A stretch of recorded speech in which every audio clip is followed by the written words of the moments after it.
Ladies and gentlemen, welcome to the final whistle, where we talk about all things football, all things transfers, and all things transfer rumours as such. I'm once again joined by Kings and Murat. Boys, how are we doing? Good morning. Morning. Obviously, last week we took a little bit of a break. It wasn't their choice; it was my choice to take a break. In the sense of my alarm clock did not go off, so I only apologise about that. But a lot has happened in the last 2 weeks that we can actually sit here and talk about properly. And I think the first thing that I think we need to discuss is the fact that Jack Grealish signed to Manchester City on a 5-year deal for 100 million, making him the most expensive Premier League footballer ever. Boys, what do we make about that? Can I go first? Go on ahead. Obviously, we spoke about this like a few weeks ago. Obviously, when the Euros were going on, saying that I would pay 100 million for him, and Man City have took notes from me. And I'm joking, but yeah, obviously. But no, look, for me, it's a fantastic signing for City. I think he's going to be a fantastic player for them. I think, especially in the Champions League, obviously in the league. They've won it a few times now, I think, but he's the sort of player that you bring in and he's going to bring that quality to add to that squad. And obviously we know how good their squad is, but bringing in Jack Grealish, a homegrown talent who has been fantastic for a number of years, especially for Aston Villa, I think it's a great signing. I just want to touch on, obviously, his Aston Villa career a little bit. He was there for a while. He's obviously come through their youths, became captain of Villa, bring them up to the Premier League. They went back down. He brought them back up, and I think he's a great example for a player because he's shown that loyalty in similar to what Harry Kane has shown to Tottenham over the last couple of years. And I think he was linked with a few clubs in the last few years, Jack Grealish. So for him to show that his loyalty to Aston Villa and basically say to them, "Look, I'm here. I'm your captain," and he signed a new deal as well. I think it was 2 years ago, if I'm not mistaken now. And just to show that, I think is a character. He's just a sort of character he is. But I think after the season he had last year, him getting called up to the England squad and having such an impact on that team, I think it's perfect timing for him now to obviously move on. And the Aston Villa have got a lot better over the last couple of years as well. So I think he's basically got them to where they are now and just said, look, this is it for me now. I have to move on because we have to remember, a lot of these players, we all have dreams. We all want to win the Champions League. We all want to win the Premier League, and he's never done that. So that's why I think he's obviously taken the move to City. He's going to have a lot more of a chance to win it. Unfortunately, no disrespect to any Aston Villa fans, but like I said, I think this move has come at the perfect time for him. I think it's the perfect time for City as well. A lot of people saying how he's going to be a bench warmer. I totally disagree. I agree with that. I agree. Come on, you spend £100 million on Jack Grealish, who plays in the same position as Raheem Sterling. Do you honestly see Raheem Sterling falling second best to Jack Grealish? This is the point I wanted to make here. I don't think City have bought him to play on the wing. I think City's bought him to be more of a creative midfielder, playing through the middle. And I think that's what City were lacking last year, especially in some games. And I think, like I said, I think it's just a perfect appointment for both parties. And I hate to say it, but I think he's gonna have a fantastic season there. Okay, Kings, where you at with that, mate? Okay, although I don't really agree with the price point, all I have to say is that Jack Grealish, fantastic player. It's definitely going to. Right now, the way I see it is that Man City's team is going to be incredibly stacked. They've got so many players. I feel like there's so much depth. Also, to add to that, there's so much depth with the addition of Jack Grealish. One thing I see about Jack Grealish and his game is that he's always going to continue to attack defenders, the same as a lot of players that we could definitely put Raheem Sterling as one person we can give as an example. Jack Grealish's creativity around the box. We've seen the signs of leadership as a captain when he was playing for Aston Villa. That is his boyhood club, the team he grew up supporting, and he's achieved the dream of being able to wear the Aston Villa shirt and support them. Now he's going on to bigger and better things. Again, no offense to Aston Villa fans, but he's going on to bigger and better things, and he's trying to achieve more for himself in his career. So I feel like this move is definitely good for him. It's definitely going to be so helpful for him. It's going to do him a lot of favors. And like, long story short, it's going to be beneficial. It's going to be completely beneficial. You saying that, like, not only is it good for Grealish and City, but it's also good for Villa. The price that they got for him. Yeah. Like, that's a substantial amount of money when you take into consideration what Villa have come from. Like, Villa have only been back in the Premier League, 2 seasons? And they've just sold one of their players for £100 million. Someone that helped basically mould that team, become captain, and led that team into back to the Premier League. And with that money becomes great opportunity. And obviously they've already signed Danny Ings. Like, Danny Ings I think he's a dark horse striker. Not a lot of people rate him, but he's seriously good. Like, with Danny Ings, he's one of these players, especially as a Spurs fan. He never fails to score against us. He always scores against us. There's no two ways about it. But for Southampton last season, he was absolutely incredible, and I'd love to see what he does at Villa. And obviously, there's still a lot of that money left for them to bolster that defence and bolster that midfield. Yeah. I could genuinely, if Aston Villa in the next 4 weeks make the best signings that they could possibly make, they're genuinely they're not going to contend for top 4, but they could seriously push for a Europa League spot. And don't put it past them, because they could do it. Yeah, I think touching on the price tag, obviously we've spoken about this before, and I just want to briefly touch on it.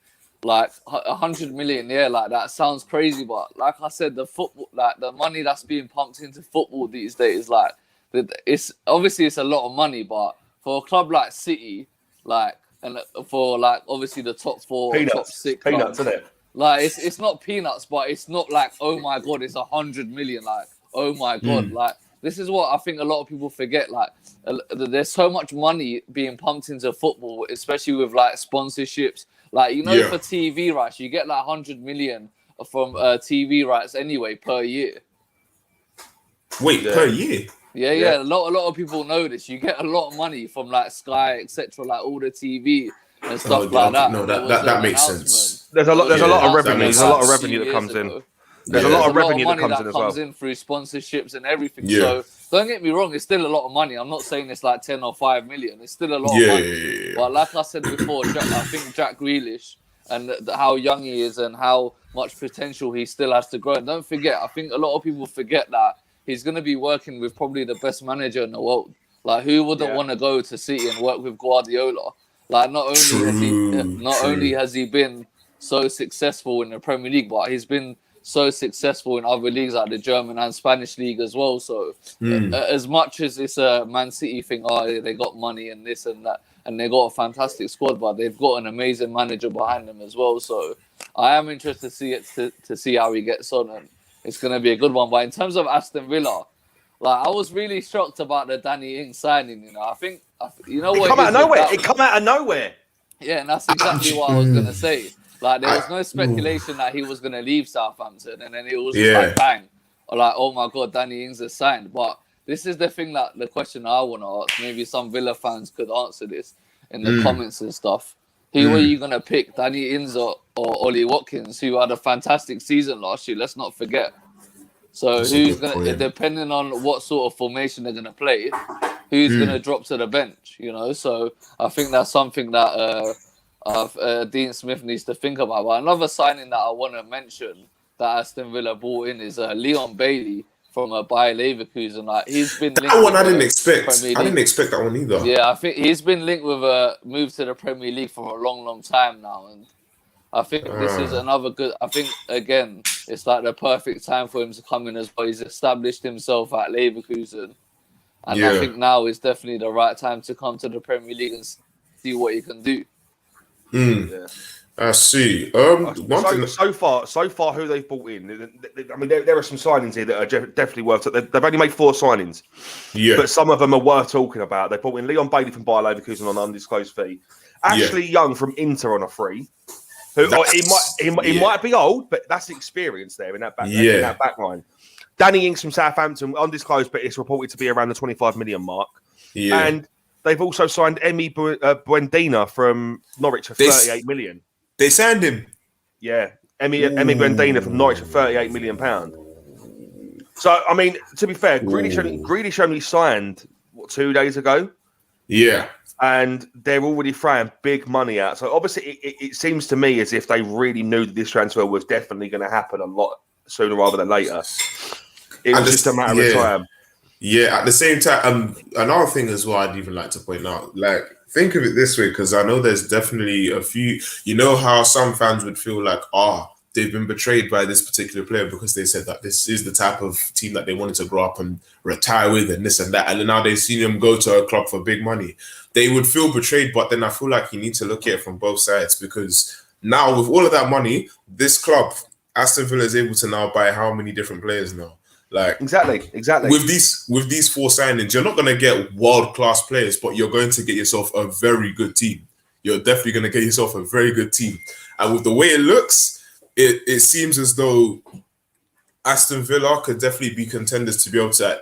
They're definitely going to give a lot of clubs in the Prem a run for their money. You see, like how Leeds had come in straight from the Championship. They came in straight from the Championship, and straight away they've gone in hitting people. Straight away they came in hitting people. So it's not gonna, like, I feel like with Aston Villa, it's not gonna take a long time for them to be able to show, now we're definitely a different type of team and we're here to stay. Like, we're not going down. Like, it's gonna take a lot for you to try to beat us, you know?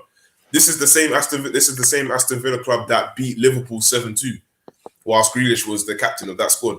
Yeah. Now, if seen as the team that they've got now, a lot stronger, a lot more signings. That Emi Buendía signing was actually very shocking. I did not expect that. But for the price tag as well.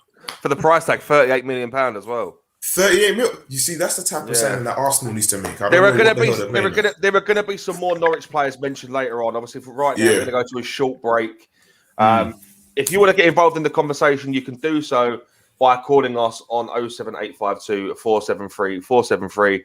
Alternatively, we are on Instagram and on Twitter at Relaks Radio. We are live on Twitch, Facebook, Instagram, and YouTube. If you've got any comments, leave them down below, and we'll pull up your comments live on screen and have a chat about them. As for right now, we'll be back after this short break. Good afternoon or good morning. And it gives them something to look at, and it makes them laugh. It makes them laugh, so that's why I do it. Oh, and it could be a really good pickup line as well. Ladies who ask, "Hey, excuse me, so why are you wearing something so colorful?" I mean, hey, you can always have something up on your sleeve. I mean, got me thinking. You want to stand out. Why do you want to stand out though so much, especially with these kind of shirts when you're riding? There must be a purpose behind it, right? Well, when you say a purpose, Nick, what I do, I wear the shirts, and mainly one because they're nice and bright. So they make me visible, especially if I'm riding on the road. Okay. But that's very important, right? Because you want cars, very important. And also, like, people see me in like calves, and perhaps I shouldn't be saying this on here, I suppose, but in the bar afterwards. All right. And it gives them something to look at, and it makes them laugh. It makes them laugh, so that's why I do it. Oh, and it could be a really good pickup line as well. Ladies who ask, "Hey, excuse me, so why are you wearing something so colorful?" I mean, hey, you can always have something up on your sleeve. I mean, you look like a guy who would do. You know me too well. You know me too well, Nick.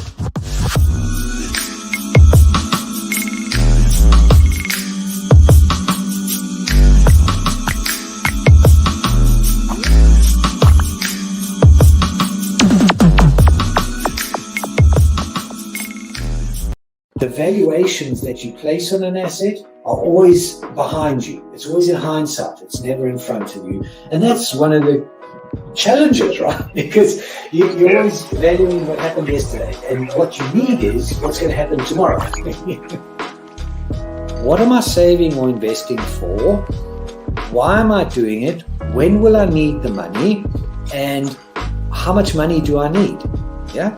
So that's quite important, because when you're looking at your net worth, you've got to start with saying, well, what do I want my net worth to be, so that there's a goal, and then work backwards. How do I get there? And if I can start with £50 or $50 a week, if I save that every week, and and you can go online and use calculators online. I don't have to teach you the maths behind it, but you can say, okay, and if I get a 3% return and I put this away for how long will it take to reach my goal? And that's called just this basic cash flow projection calculations. And it's what we use in financial planning all the time. What we say to clients is we say, okay, what is your goal? What is your objective? Where do you want to go to? And we discuss that in a lot of detail and over most of the meeting. And then the rest of it is saying, okay, in your exact circumstances, with your risk profile, with how you feel about investments and pensions and taxes and where you are and who you work with and your education level or your lack of education or how involved you want to be. There's a lot of variables that we take into account, and then we say, okay, here's a plan. You start like this, that's great. And then we review it all the time. And we say, okay, we need to increase it, we're on track, we're not, this is what is happening. Because remember, when you're dealing with assets, the valuations that you place on an asset are always behind you. It's always in hindsight. It's never in front of you. And that's one of the challenges, right? Because you're always valuing what happened yesterday. And what you need is what's going to happen tomorrow. So that's a struggle. Yeah. So there are strategies everywhere from £50 a week up to £100 million. And they're different. Huh? They range differently from everyone, but and from country to country, to be fair. Different countries have different tax laws, so different vehicles. But from your point of view, at the sort of normal end, I'm not going to call it the low end because I'm in that boat as well. It's as tax efficient as you can get it. That's where you start. You use all the tax efficiencies, and then you step up into different things.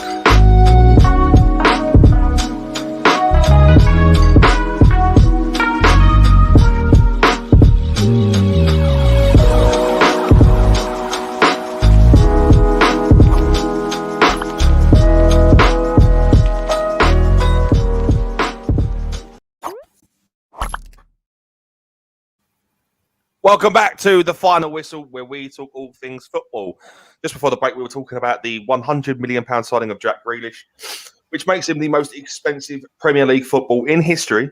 But there is a lot of other news to talk about. Obviously, I want to carry on talking about this subject before we move on to the next one, just very briefly, because I think there is a lot to talk about in this situation. Because obviously, this opens up a lot of doors for the likes of City, it closes a lot of doors for City as well, as much as it opens them.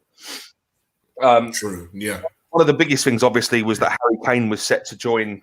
Was pushing for a move to Manchester City. Daniel Levy, being the businessman that he is, will not accept anything less than £160 million. 160 million pound was the price that they put on him, and even then, it was guaranteed that he'd agree to sell because he does not want to sell Harry Kane to another English league team. So Manchester City went ahead and bought Jack Grealish for £100 million. Obviously, this was a signing that was spoken about a lot during the Euros. Jack Grealish didn't really have the chance to perform in the Euros because he was only like a 30-minute footballer. That's because at the back end of last season he was injured. He did come back in and was only playing the half hours. Yeah. And with his performances, like obviously, where do you see him slipping into that team? Because obviously, like Murat said that he believes that he was brought in as an attacking as an attacking creative midfielder. However, Sterling can do what Jack Grealish can do, but better, in my opinion. I think Sterling's the number one choice in that situation. Indeed, yeah, he is. To be honest, I feel like this one's tough. Number one, I definitely do not feel like Grealish will be a bench warmer. I feel as though there will be games where, if I'm correct, I feel as though there will be games where Pep will choose to play these players that, they are relatively new to this new club. He will give them their chance to be able to feel their footing as starting players. So there definitely will be games where you will see Sterling sitting on the bench and Grealish will start over him in order for Grealish to be able to gain his footing in a new team, new club, new stadium, new home, and be able to like understand what it feels like to be able to play with a Man City shirt, like as a starting player.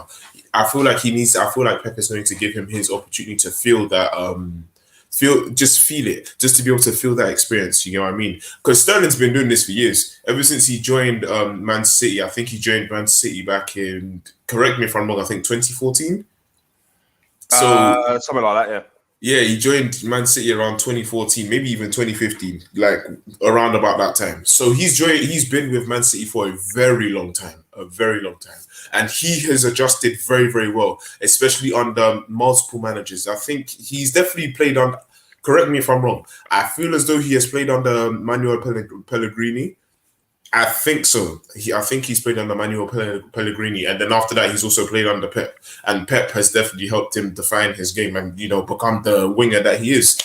Sterling can play on the right. Sterling can play on the left. Same with Grealish. He could play a winger. He could play a center. He's a right-footed left winger. Yeah, see, so, and that makes him, you see, a right-footed left winger is a very deadly combination, because that gives them the opportunity to be able to cut in and, finish around the keeper. And as you know, with players whose strongest foot are opposite to the positions that they play, for example, Arjen Robben, left-footed right winger, he has the ability to be able to cut in, score, and we've seen him do it many times. Grealish, you can see these type of skills emulating off him, and he does it well. If he cuts in, he's either scoring or he's getting fouled. Either way, he's created an opportunity to be able to get a goal. Yeah. So we've seen that within the likes of Grealish. I feel as though, with that being said, he will get his footing as a starter, and fitting in that team, I feel like there's just going to be, I feel like there'll be swaps being made. Do you know what I mean? So I feel like there's going to be like swaps being made between Sterling and Bernardo Silva, if you get what I mean. Because Bernardo Silva can play that cam spot as well as he can play that right wing spot, just like Grealish. Maybe I doubt they would ever put De Bruyne on the bench. I really doubt it. Yeah. So this is what worries me about Jack Grealish. Like, Jack Grealish is 25. He's not someone that can be brought in as a potential youth prospect and brought through the development system and molded into this player that Man City want. Yeah, it leaves a year or two for a bit of leeway. But it doesn't leave his whole career for him to be molded into the Man City kind of way of playing. With that being said, I think he's a very versatile player. Is he worth 100 million? No, probably not. But do Man City really care? Not really. No, because to be honest, I feel like with Man City, they've seen potential in him to become a world-class striker. Sorry, not a striker. For him to become a world-class player, because he's definitely he's showing signs of becoming a world-class player. Like, there's certain players which you can see that they can show signs of becoming world-class, if you get what I mean. Like, let me just throw out an example here and say someone like this is quite tough. Damn. Help me out here, Josh. Signs of players that can show world-class qualities. Someone that shows world-class tendencies. Like, you can see the potential in them and they'll continue to grow as years go by. I'll throw a name out here and I'll just go with Pedri. There we go, Pedri. Yeah. Pedri is definitely an example of a player that has world-class tendencies in him. As you've seen, he has continuously played for how many games for Barcelona? Went straight into the Euros, played there, and then went straight to the Olympics and played there for Spain. He has continued to play football constantly. And with the amount of time that he's even had to rest in comparison to the amount of skill and quality he brings onto the pitch, his quality hasn't even faltered by even just a little bit. Like, the amount of quality he puts on that pitch is incredible. The comparisons he's getting to the types of plays that he could play, like, outstanding. And as you can see, he's genuinely becoming, you can see the world-class tendencies within this player. He's definitely going to be someone to watch out for as he gets older, if you get what I mean. Yeah, 100%. Like, is it? We discussed like what kind of age do we expect someone to be in their prime, and we kind of agreed around 27, 28 is when they're going to be in their prime. Jack Grealish has still got a year or so before he hits that point. But again, can he be developed in 2 years in the way that Man City want him to be? It's a very, very tough thing because, like I said before, he's not a youth prospect. He isn't coming through the youth system, and he isn't spending untold amounts of time with the team to develop in that. It doesn't take. It takes a lot longer than 2 years to develop a player the way you want them to be, especially when they're at that age where they're already accustomed to playing a certain way of football. So it's gonna take a lot. And that it's down to Jack Grealish. Like they always say, you get in what you get out what you put in. Yeah. If Jack Grealish puts in 110% every week in, week out, without blowing himself out, he's going to get out 100. He's going to get 210, 220%, and he's going to perform, and he's going to accustom to that way of football, the way that he's expected to. But again, because he's 25 and he's not a youth prospect, it's going to be very, very difficult for him. Yeah, which is where, and I think that's a massive risk on Man City's front. Man City have paid £100 million for him.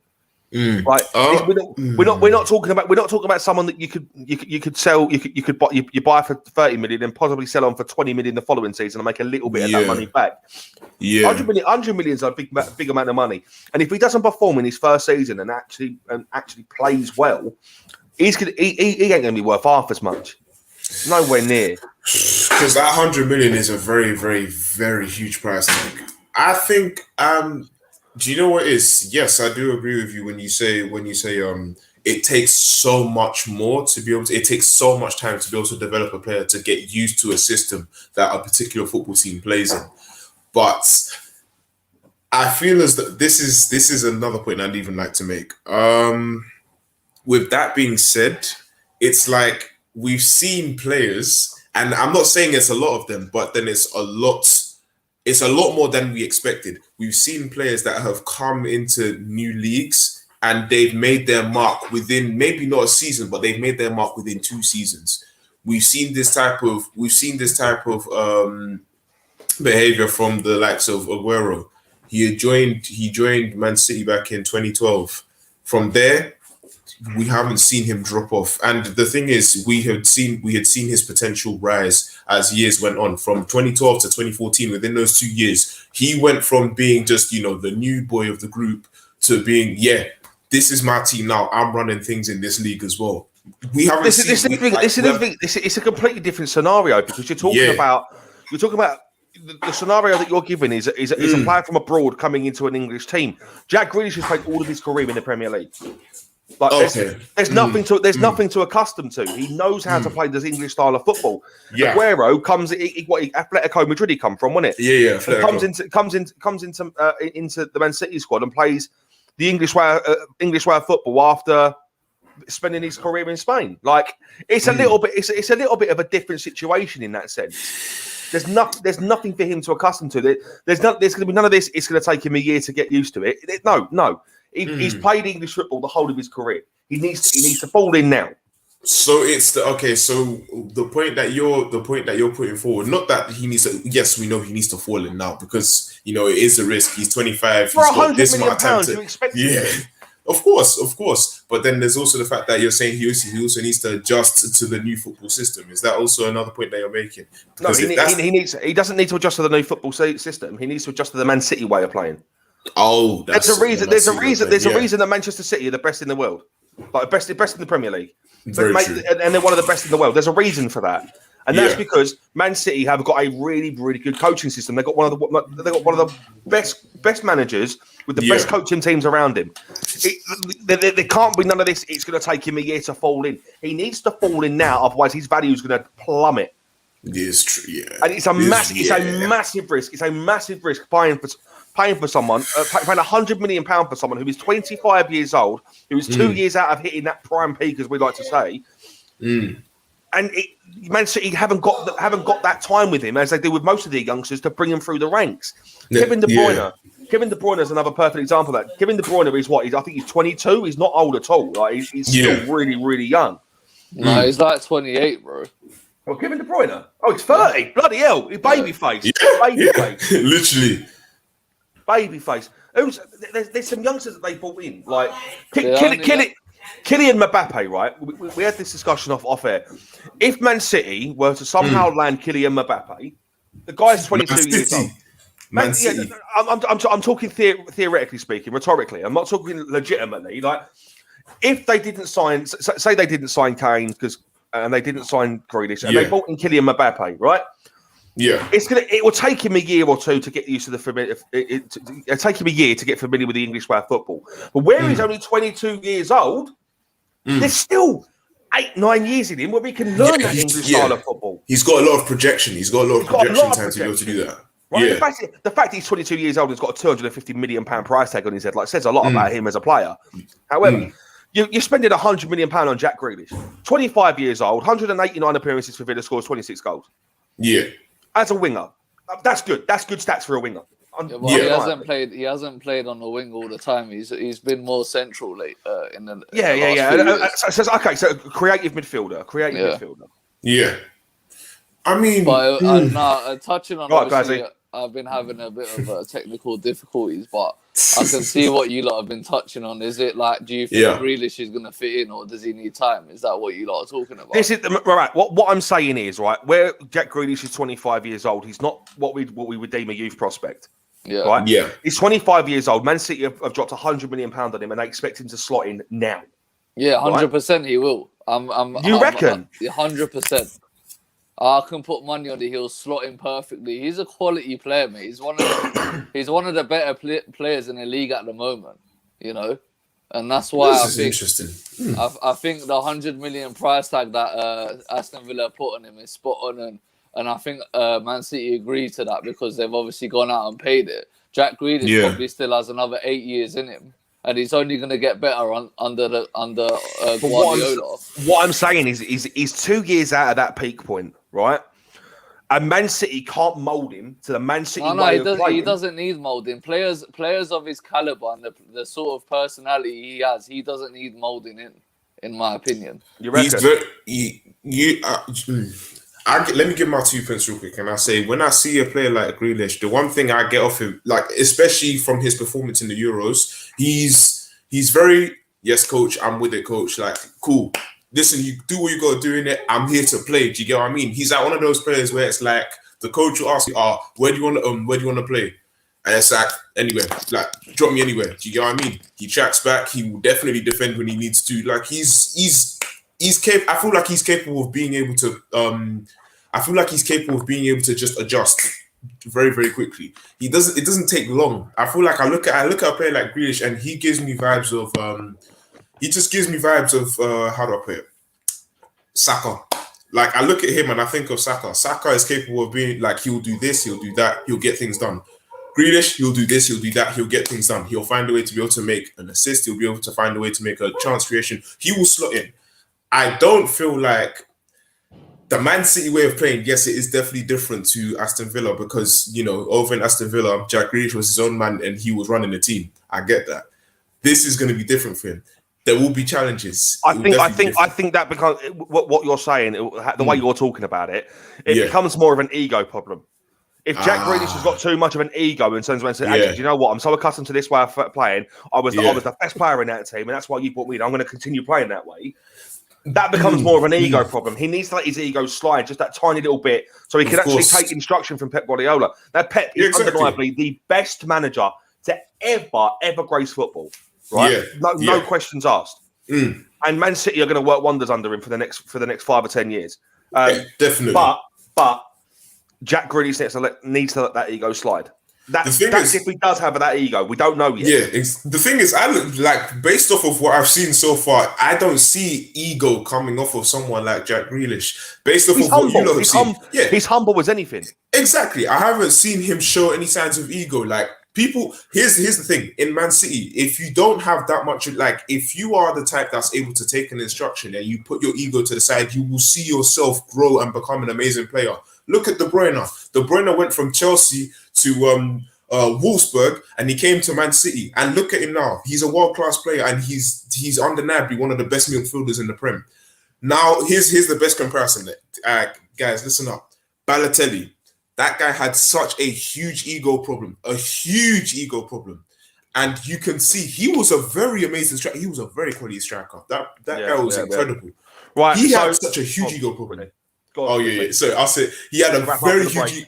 Oh yeah, cool. So you can see he had a very huge ego problem, and he always wanted to talk back to Pellegrini. He said, "Nah, this." Remember, he'd be showing off why always me every time he scored a goal, but then next thing you know, he goes from fumbles a goal, like you just don't know what he's doing. That's the reason why he's been bounced around so many different teams. That's the definition of someone that has a big ego. It'll mess you up. It'll literally mess you up. Yeah, exactly. So, yeah. Right. So we're going to take a short break, obviously, before this comment was made. The Messi situation is crazy. Now, stay tuned, because after the break, we are going to talk about the Lionel Messi situation. If you want to get involved in the conversation, you can do so by calling us on 07852 473 473. Alternatively, we are on Instagram and on Facebook and on Twitter at Relaks Radio. If you want to get involved in the conversation, you can do so by commenting on our videos on Facebook, YouTube, Twitter, and Instagram, and we'll pull your comments up live on stream and talk about them live on air. As for right now, we'll be back after this short break. Good morning.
Welcome back to the final whistle, where we talk all things football.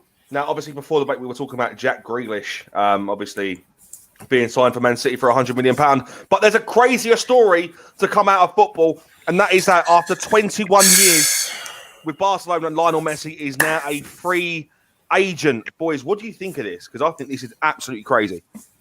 It's insane. It's more than crazy. It's insane. But I feel as though I'll let Marat take this one. I feel like he's probably got a lot more to say. Marat, go on, bud. The floor is all yours, mate. What do we think of this whole Lionel Messi situation? Say what you got to say, but I'm going to hold my tongue back for now. So go on. Do we have all day? I'm joking. Obviously, it's a tough situation to be in. Obviously, as a Barcelona fan, well, not me, but I'm saying, like, talking for probably other Barcelona fans.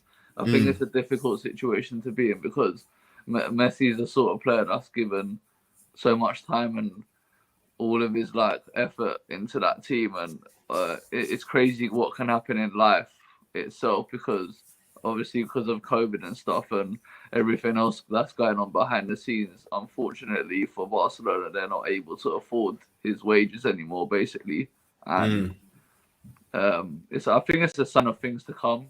In terms of not being able to afford players' wages and stuff, because obviously the world can change drastically, which we've seen over the last couple of years. But I think it's safe to say that Messi's probably going to be the craziest free agent ever in terms of like football history. I don't remember like a bigger name being a free agent at all. So Yeah. obviously for me, I spoke to you boys yesterday about it, and I think there's only one club that is going to go in for him, and that's PSG, who are in advanced talks to obviously sign him.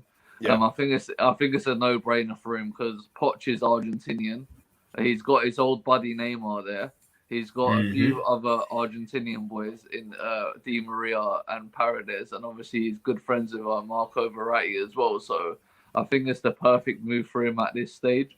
Obviously, PSG squad, as we know this year, has been strengthened a lot, which obviously it had to because of last year's poor Champions League performance. I think with PSG, they've always been like one or two players off. So I think if they do sign Messi in the squad that they have this year, I think they'll definitely be up there for the Champions League. I think it'll be either them or City, especially if City sign Harry Kane as well. It's not happening. It's not happening. That's not happening. That's not happening.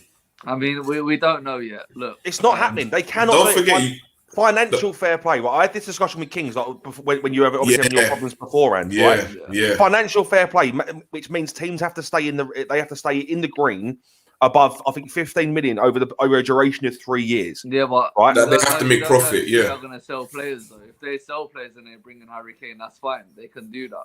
Who are they going to sell to make up that 160 million pound price tag? They've got a few. Plus his wage demands as well. Like there were talks about them offering Laporte and someone else plus 40 million for Harry Kane. Like, but it's not going to happen. I don't think Laporte will go, but I think there are certain players in that City team that they can let go of, like Bernardo Silva. I think his time is coming to leave now.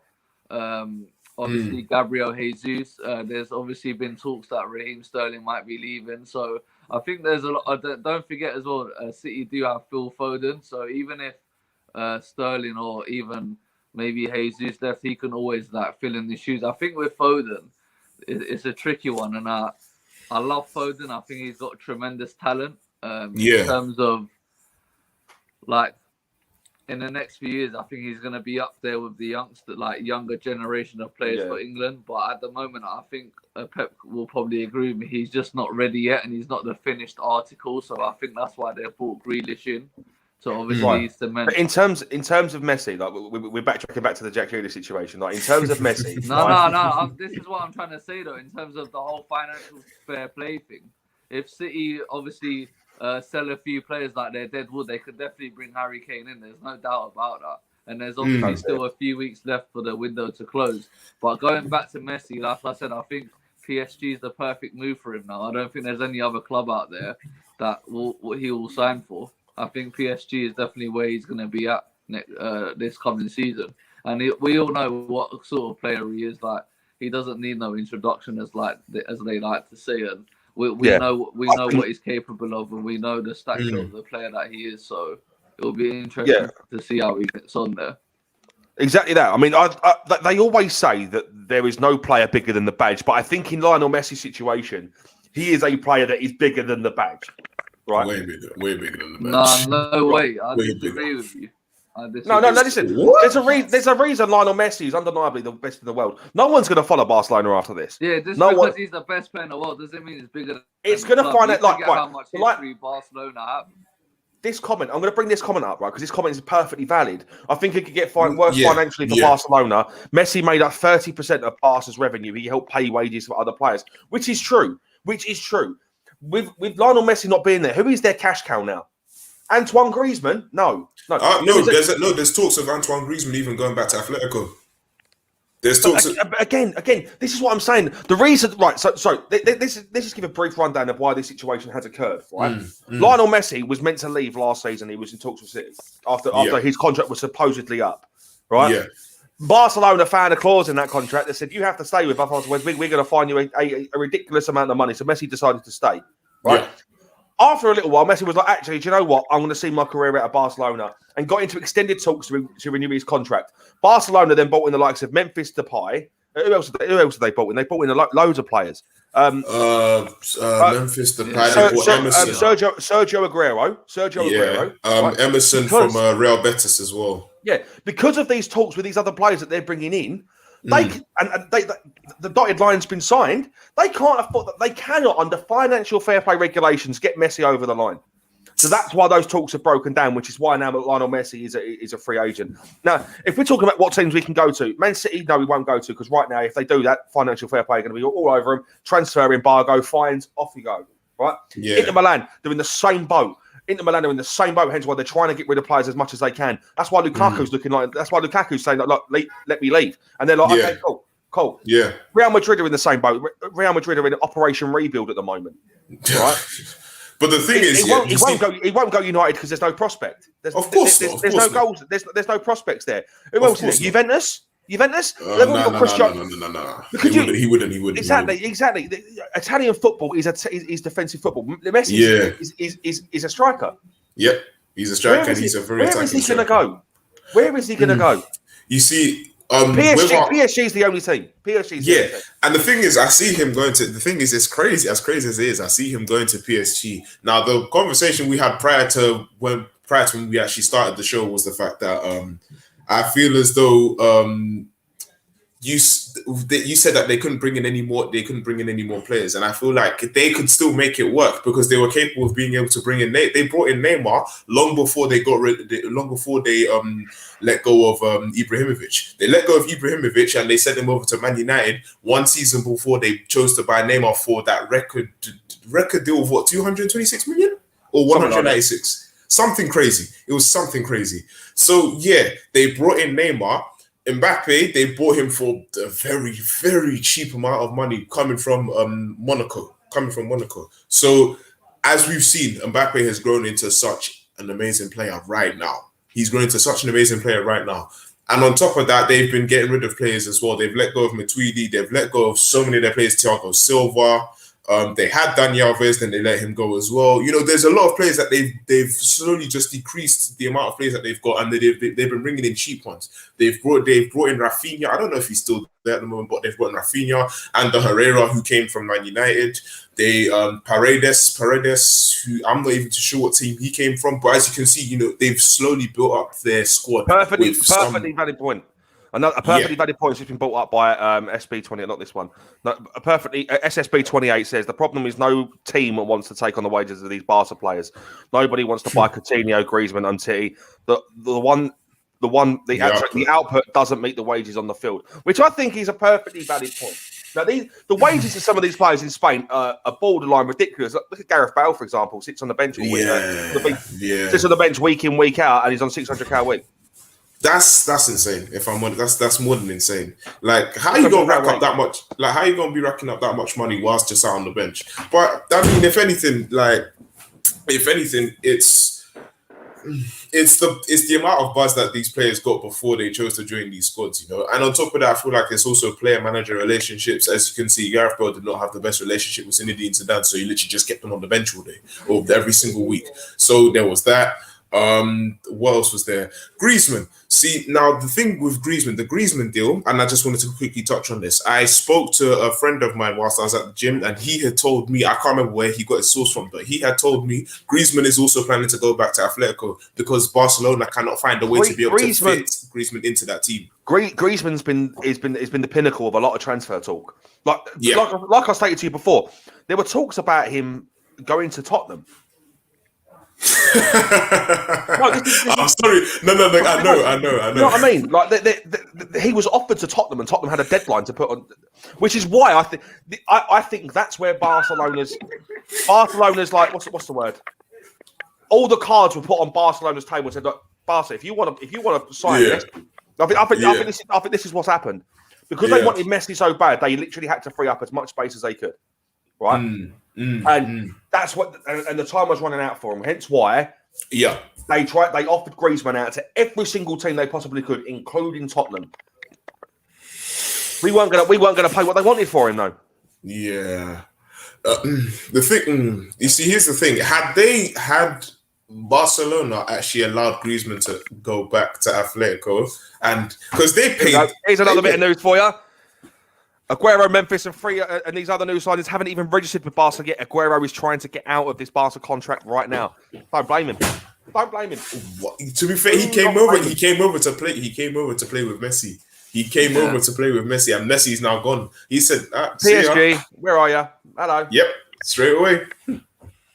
So I said obviously when we found this out before, obviously the whole PSG link with Messi was announced, that I could see Messi going to China, but No.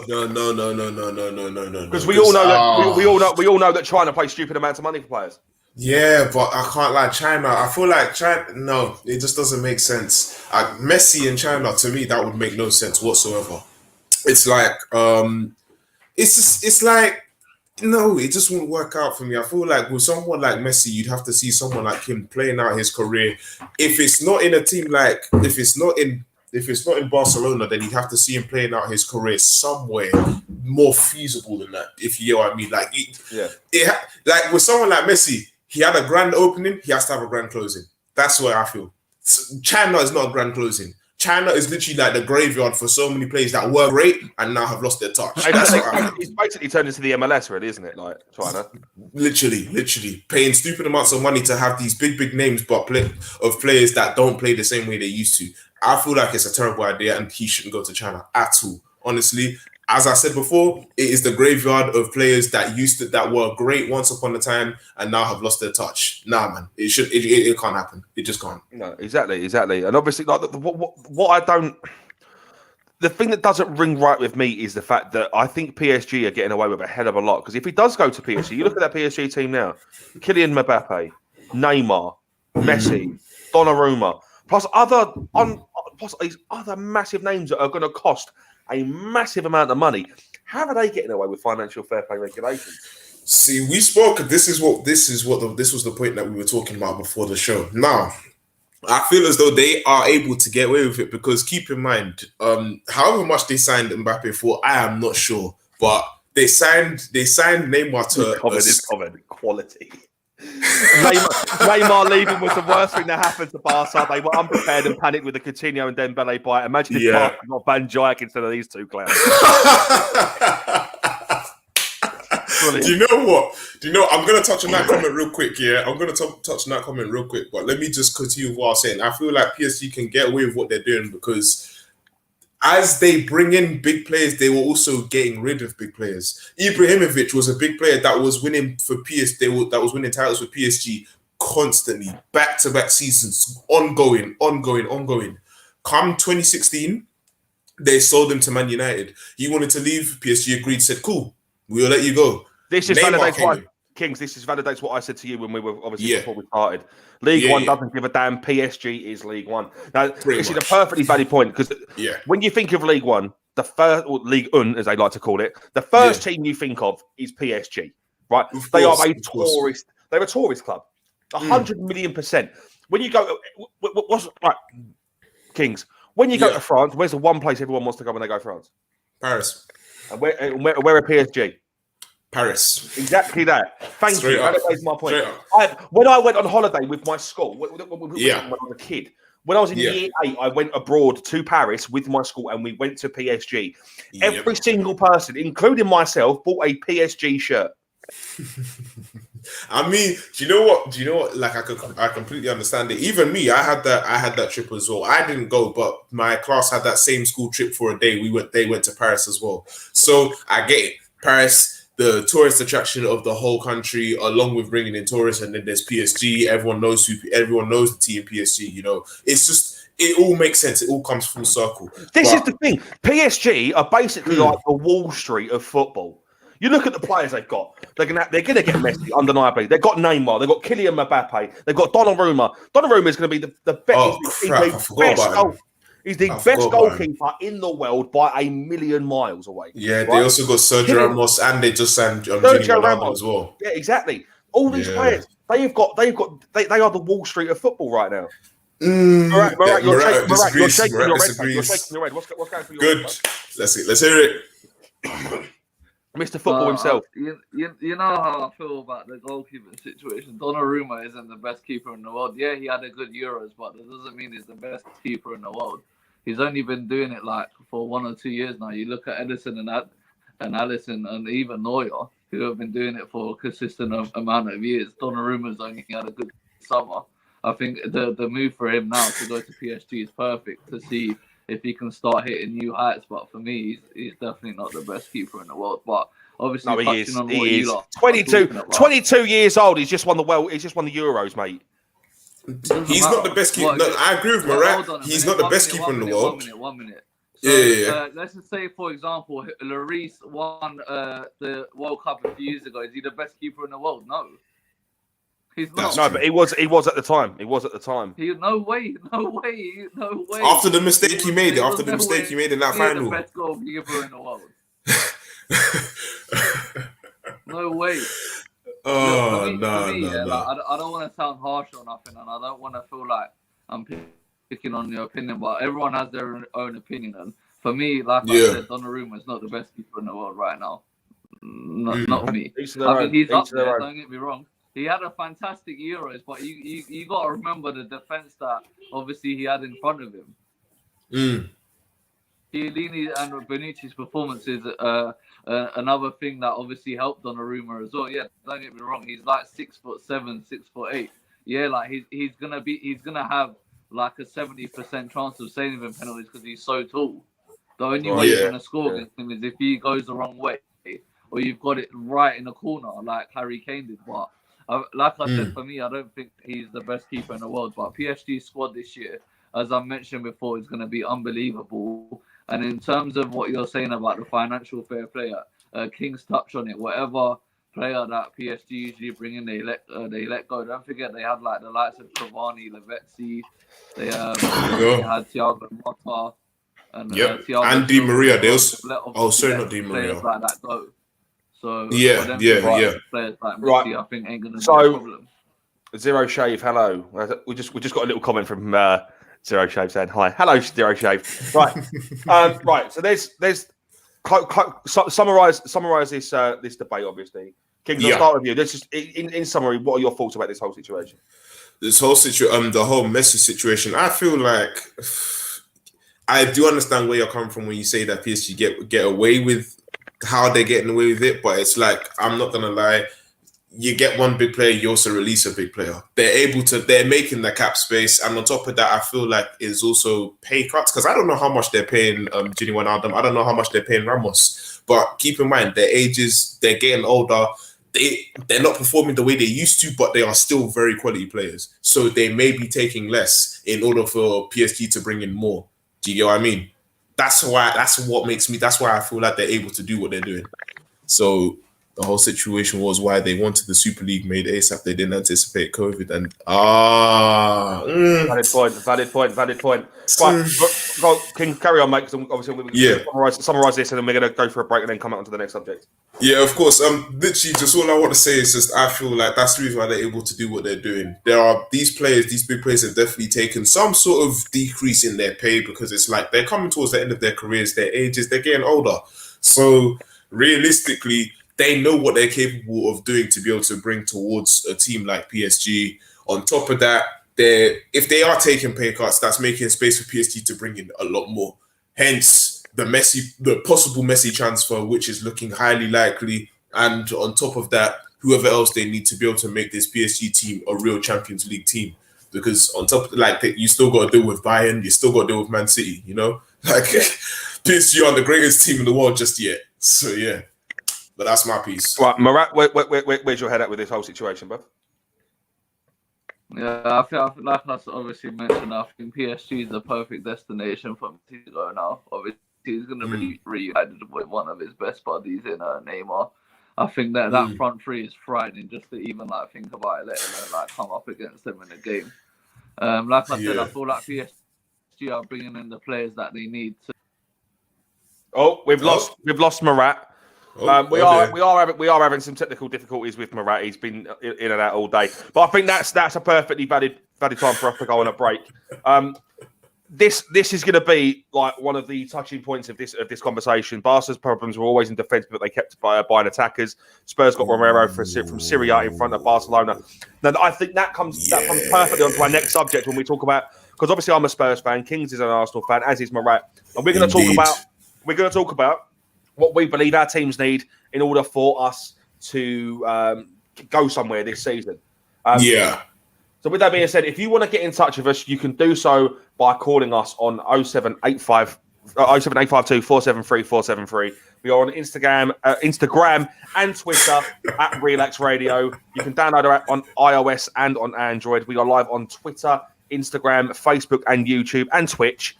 If you want to get in touch, leave a comment down below. And like you've seen before, we will pull your comments up live on stream and we will talk about them. As for right now, we'll be back after this short break. Good morning. Again. But now, if you say to a child, if I went up to a child and said, you've had one to forget, God, there'd be an inquest.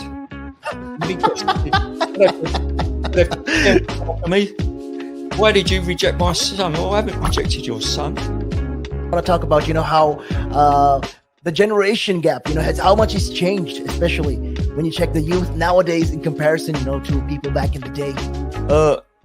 I'd say when I was younger, it was more disciplined. Not now. In comparison to now. Not at all. Not now.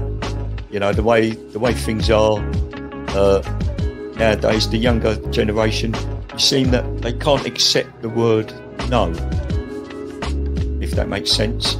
They can't accept rejection, essentially, is all you're trying to say. Yeah, they can't accept the word no. So if you, how did I do? Well, you didn't do very well. And they get upset. And when I was a youngster, my father used to say to me, because I used to be sport mad when I was very young, well, I still am sport mad, but like participating in different sports. And if I had a bad game, for example, he'd say to me, you had one to forget. That's it. Your dad sounds like a smart guy. I mean, yeah, that's the real fact of the matter, yeah. He'd say to me, you had one to forget. Get over it. And that was it. So I dust myself down and do it again. But now, if you say to a child, if I went up to a child and said, you've had one to forget, God, there'd be an inquest.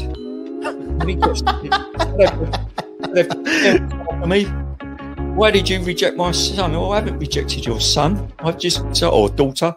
I've just told them that they need to buck their ideas up. That's the truth right there. I mean, if you think about it, if you check the generations, like right now in the US as well, I've seen a lot of these things as well. In the UK, you get medals for participation. But what's the point? What are you trying to? Yeah, what's the point? Either you win or you lose. People are so afraid to put that whole notion of losing. When it comes to right now, the generation gap is just crazy. How much. A lot has changed. Social media has taken control of our lives, and we don't even realize it anymore. We're crippled because of it.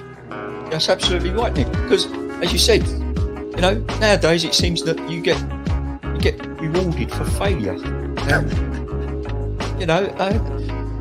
For the life of me, Nick, I can't get my head around that. Perhaps I'm just getting old and morbid. I don't know. I just can't get my head around how you could be rewarded for failure.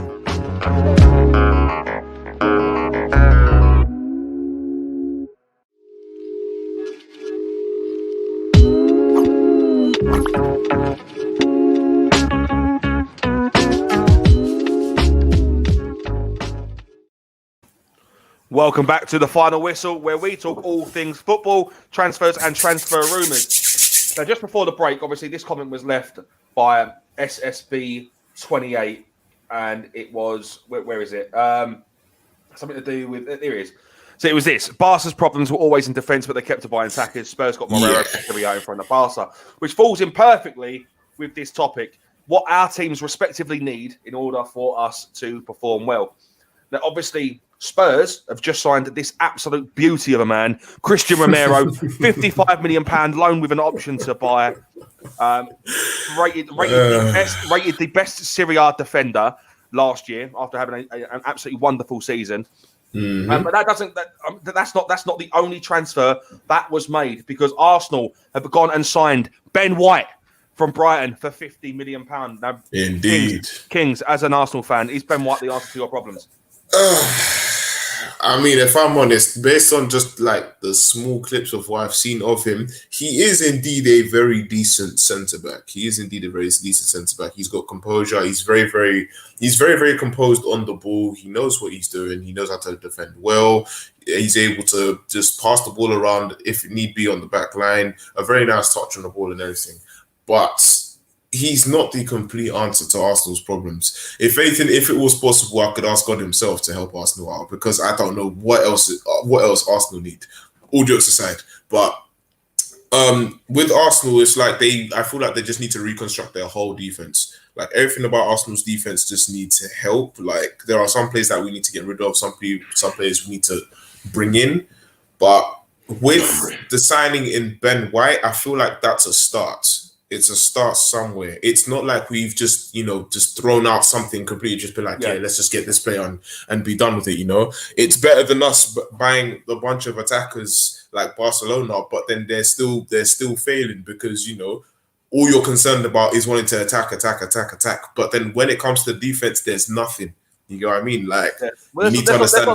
Let's not forget as well that obviously in the next couple of days, he's pretty much confirmed that James Maddison's going to be revealed as an Arsenal player. Beautiful stuff. See, so that's a centre back and a defensive midfielder that you're bringing in the space of a week. Attacking midfielder, not the. Attacking. Yeah, he's an attacking midfielder. Yeah, that's what that does for us. That brings us a bit of creativity in the attacking midfield position, because I can't lie, with that attacking midfield position, we have struggled to find someone that can replace the likes of Ozil. Ozil, this is one player that was able, literally, as soon as we placed Ozil on that pitch, he managed to find avenues in terms of passing in no matter what the situation was. This man's composure was so unbelievable. He was capable of finding anywhere to be able to make sure he could get at least a chance created. He managed to get something forward. He always managed to make something. He still managed to make something. Nothing is certain with Maddison. Talks are still ongoing. Well, soon. So soon. At the moment, it's still a waiting game for us Arsenal fans. Hopefully we could come to the end, or we could come to some sort of agreement for James Maddison, and I do hope to see him in an Arsenal shirt. But going on to what I was saying about Ozil is the fact that we have struggled to find someone that could be able to replace the caliber of a player like Ozil. This is the same player that always manages to find the pass. No matter what, he always manages to find the run. He's always in the right place at the right time, capable of being able to either just do a fake that will lead to an assist, or, a pass to an assist. He was always capable of being able to set something up. He had organization over the whole pitch. That's the reason why we struggle to find someone that can replace Ozil, because a player of that quality, it's not easy to replace. Do you get what I mean? Oh, exactly. Like, you look at someone like Ronaldo. Ronaldo left Real Madrid immediately, just like that. Real Madrid's chances of even winning the UCL plummeted. That, like, you can't replace a player like Ronaldo. It's hard to replace players that have had so much of an impact on the squad. Do you get what I mean? This is an interesting comment from SSB28. Lautaro Martinez from Inter might end up at Arsenal as well. I've heard every Inter Milan player, was for sale after they won the Serie A. If Arsenal push it, it will happen. Look at Lukaku to Chelsea. See, here's the thing. If we're going to put this into perspective real quick, although both Arsenal and Inter were Europa League teams this season, although both Arsenal and Inter were both Europa League teams this season, you look at a player like Lautaro Martinez. This guy is incredible, and the partnership that he had with Lukaku, I feel like it would be tough to be able to get that type of partnership in Arsenal. And my fear is that with Arsenal, we always get these amazing players, and then the moment they come to us, they drop off. He's back. He's here. He's every bloody where. It's Murat. Hello, Murat. I think I've sorted it now. I'm not too sure. He hasn't sorted his phone stability out though. Right, go on, Murat. What's your take on all this, bud? Go on. I had to just come in. I had to come back in for this one. This is what I love to like. For me, the Ben White deal is a fantastic deal for everyone. I think it's the right price as well. We needed a centre back urgently, and I think Ben White is a perfect example of who we could have brought in. For me, another important thing is that obviously he's English as well, which obviously helps the situation because we want a lot more homegrown talent in our squad with the likes of like Saka and Chambers and Emil Smith Rowe, and all the others that are coming through. I think he was the perfect signing for us, and I genuinely can't wait to see how he gets on. He's composed on the ball. He's a ball-playing defender, which I know Arteta has wanted for a while in his centre-backs, and I feel like with some of the centre-backs that we had previously, that they couldn't do that. So I think him coming in is fantastic. I think our back four this year will be Tierney, Gabriel, Ben White, and probably Chambers right back. And I want to touch on Chambers as well, especially last year when he come into the squad. I feel like because he had a run of games, like he was improving every game, and I think that's always been a problem with Callum. Whereas he hasn't had a run of games and he's always getting injured. So I feel like if he can get a run of games this year and obviously keep fit and keep performing the way he is, I think he's going to be a fantastic asset for us, and it will be like having a new right back. So it will be an interesting one. In terms of the whole Martinez deal, from what I've read from reports from Fabrizio Romano, basically the only way that we can sign Martinez is if Lukaku stays. So, for example, if Lukaku goes now, they're not going to sell Martinez as well. So it's either. So if Lukaku goes, which obviously looks more than likely now, Martinez will stay. So I don't think we will end up. What's going to make more of an impact to the Premier League though? Is it going to be Lukaku to Chelsea or Lautaro Martinez to Arsenal? Well, 100%. I think it will be Lukaku to Chelsea because obviously he's going back to Really? his old club. Yeah, 100%. I think what we've got at the moment in terms of Aubameyang, I think obviously he's been fantastic for us. He didn't really have a good season last year, but I think if he can get his shooting boots back on, he's going to be vital for us. For me, Lacazette, I think his time is up now. I think 100%. he'll be decent. I think maybe he might be decent coming off the bench, but I feel like we've got a lot of better youngsters coming through that I want given a chance, like Florian Balogun especially. I think he's a fantastic talent. He's quick, like he's a good finisher. His movement off the ball is exceptional and one of the best I've seen in a long time. So in terms of like Balogun, I'd love to see him in the first team squad this year, which I know he is because obviously Arteta's announced it. So I think we've got better options at the club at the moment. So maybe getting rid of Lacazette would be decent because obviously his wages is very high as well, and we could bring someone else in, like obviously Maddison. And obviously there's been a lot of talks that Lacazette might leave this summer as well. So it will be interesting to see if he's going to stay or go. But in terms of, I think with the whole Lukaku situation, he's coming back to his old club. He's obviously going to have a point to prove, and Tuchel's going to have a full season with Chelsea now. And the way Chelsea were playing like towards the later stages of last year, I think they were a fantastic team. And the likes of Havertz and obviously Werner playing on the wing now, which I think is going to be his position. It's going to be interesting. Obviously, they got Mason Mount as well, Jorginho. I think it will be very interesting to see how Chelsea get on this year. In fact, even speaking on Chelsea as well, I wanted to just quickly say, like, they've actually had a very good turnaround since their banning because of their financial fair play. Yeah, remember how they got banned because of financial fair play, but they've had 2 years. They couldn't buy, but they could sell. They couldn't buy, but they could sell.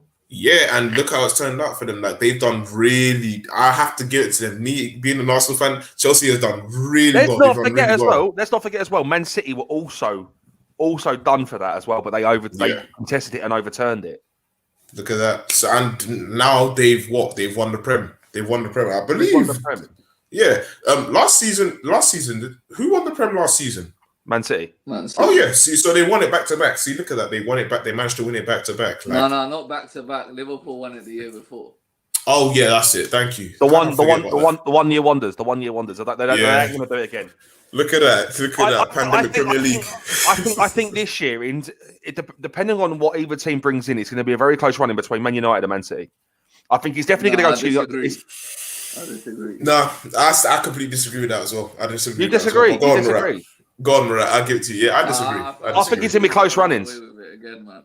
I think City's of course, run away definitely. with it. I think second, third, and fourth is where it's going to be at. Like for me, don't get me wrong.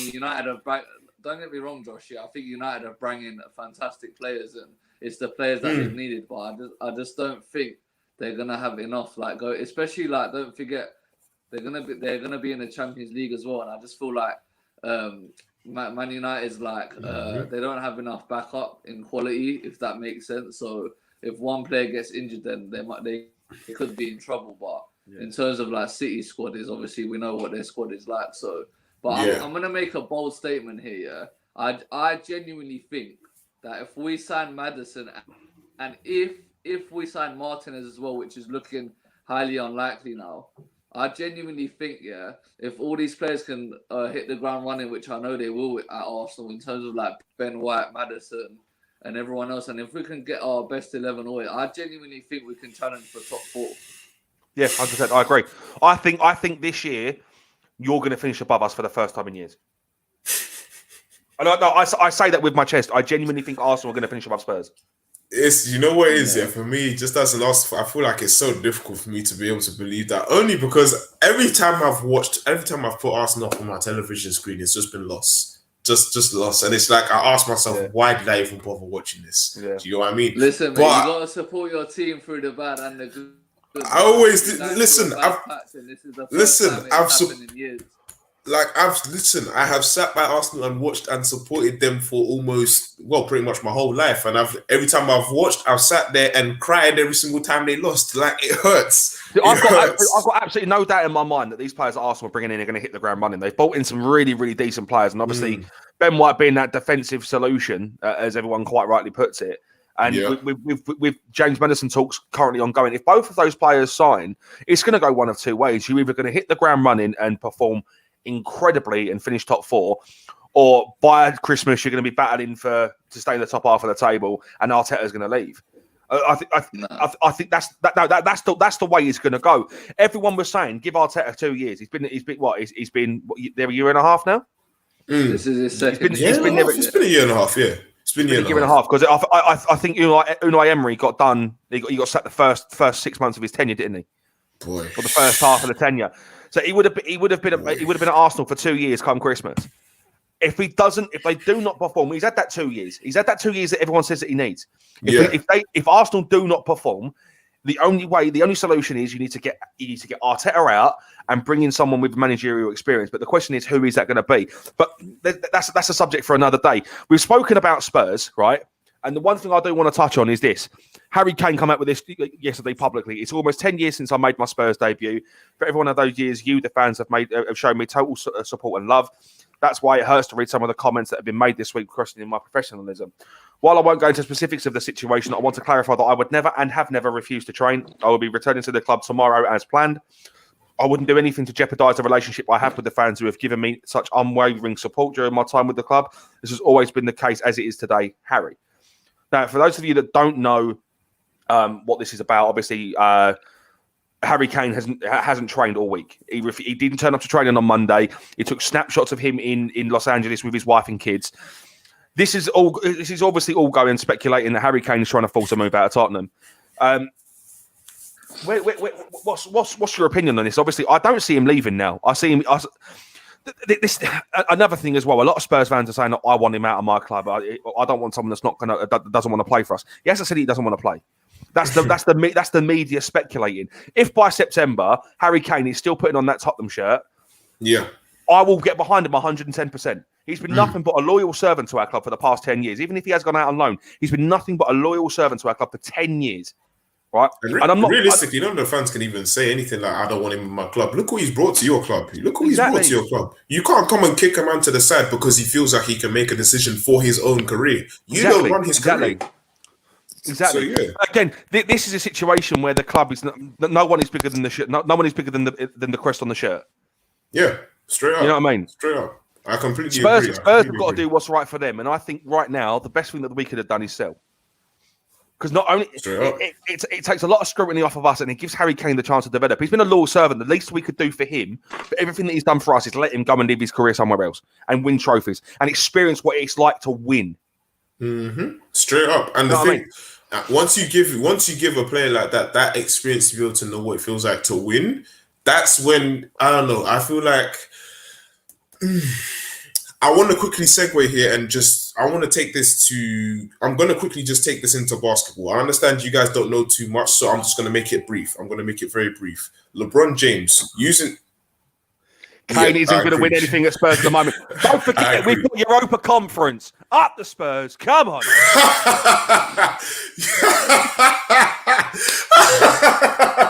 Okay. All said in jest. All said in jest. Oh. It's all said in jest. You know I'm joking.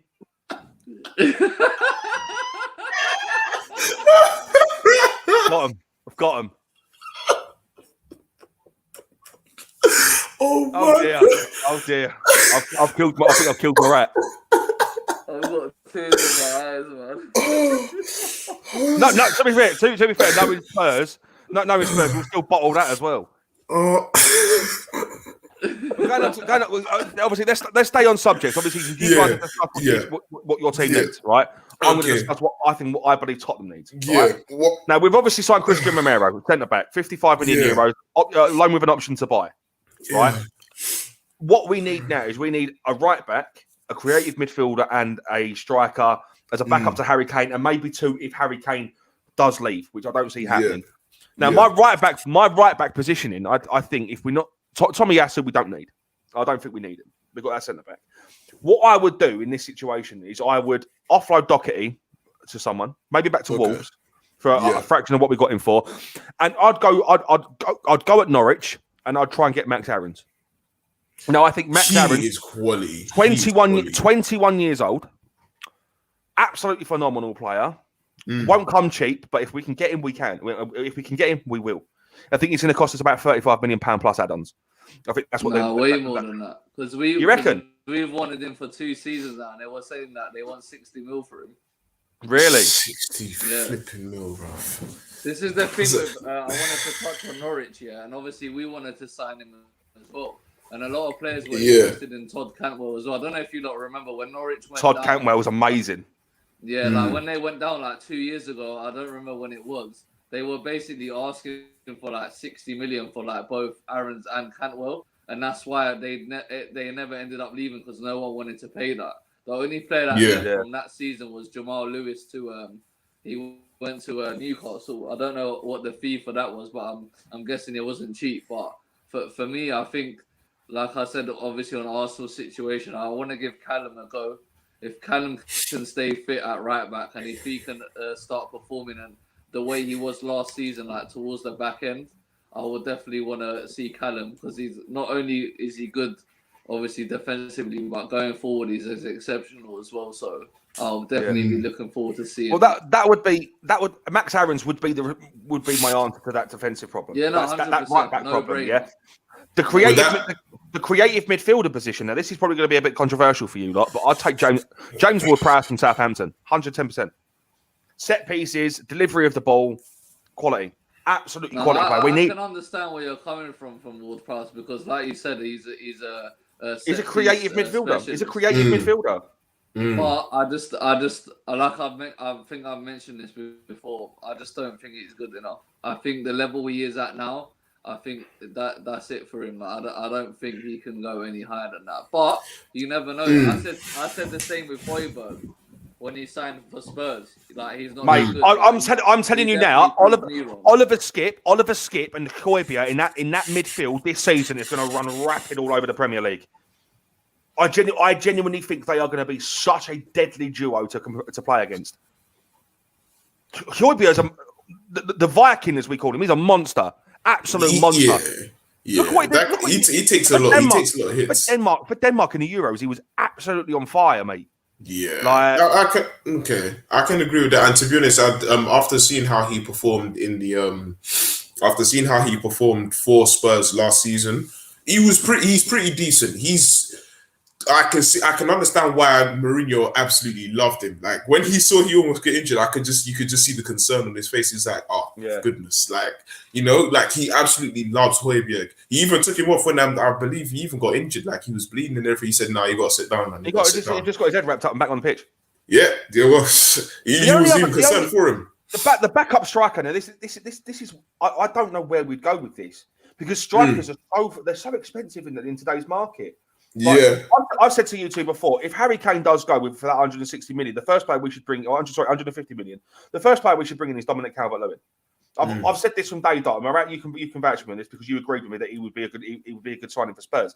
Yeah. So I'm a little bit I'm a little bit lost for thoughts in terms of where we get that backup striker. In terms of the right back situation, again, another player that I think we could bring in would be Adama Traore from Wolves. Adama Traore, he's right not a back. right back. He's a right. Yeah, he's a right wing. He's a winger. He plays wing back, doesn't he? He's a wing back. He can play wing back. Yeah, you're right. Yeah. I mean, and obviously the reason why I think you guys weren't bringing a right back is because obviously Nuno's had that relationship with Doherty at Wolves. That's Doherty is tragic, mate. Doherty is pony, absolute pony. I'll take your word and what you're saying, but this is my point is that I don't think he'll bring anyone in because of the relationship he has with him. So well, we'll see. If we don't do anything in that right back position this window, if we don't do anything in this window, if we don't do anything for a right back position in this window, we need to look at January. I think 100% January needs to be done. Yeah, for me, I think the question for Spurs is this year now: where do they want to finish? Because for me, top four, we want Champions League. We want Champions League football, mate. But I just you're gonna have to get Europa first. I just don't think the manager is suited for you lot to be going for a Champions League position. Plus, I just don't think the squad is good enough. I genuinely don't think, apart from Kane and Son, who are obviously we know how good they are. Apart from that, I don't think you lot have that much going for you. I really don't. That whole squad needs a whole change around, literally. Yeah. I don't know. It's going to take more than buying Christian Romero and a goalkeeper and a few more players for you guys to be challenging for top four again, in my opinion. Yeah. Right. Anyways, I think talking about positions takes us on to our final point, which we'll talk about after this break. We're going to predict our top six and our bottom three. If you want to get in touch with the conversation, you can do so by calling us on 07852 473 473. Sorry, just down the can of Monster. We are on Instagram at Relaks Radio and Twitter at the same handle. You can download our app on iOS and on Android. Alternatively, we are live on Facebook, Twitter, Instagram, and on YouTube. Leave your comments down below, and we'll pull your comment live on air. As for right now, we're going to be back after this short break. Good morning. The valuations that you place on an asset are always behind you. It's always in hindsight. It's never in front of you. And that's one of the challenges, right? Because you're always valuing what happened yesterday. And what you need is what's going to happen tomorrow. What am I saving or investing for? Why am I doing it? When will I need the money? And how much money do I need? Yeah. So that's quite important, because when you're looking at your net worth, you got to start with saying, well, what do I want my net worth to be, so that there's a goal, and then work backwards. How do I get there? And if I can start with £50 or $50 a week, if I save that every week, and you can go online and use calculators online. I don't have to teach you the maths behind it, but you can say, okay, and if I get a 3% return and I put this away for how long will it take to reach my goal? And that's called just this basic cash flow projection calculations. And it's what we use in financial planning all the time. What we say to clients is we say, okay, what is your goal? What is your objective? Where do you want to go to? And we discuss that in a lot of detail and over most of the meeting.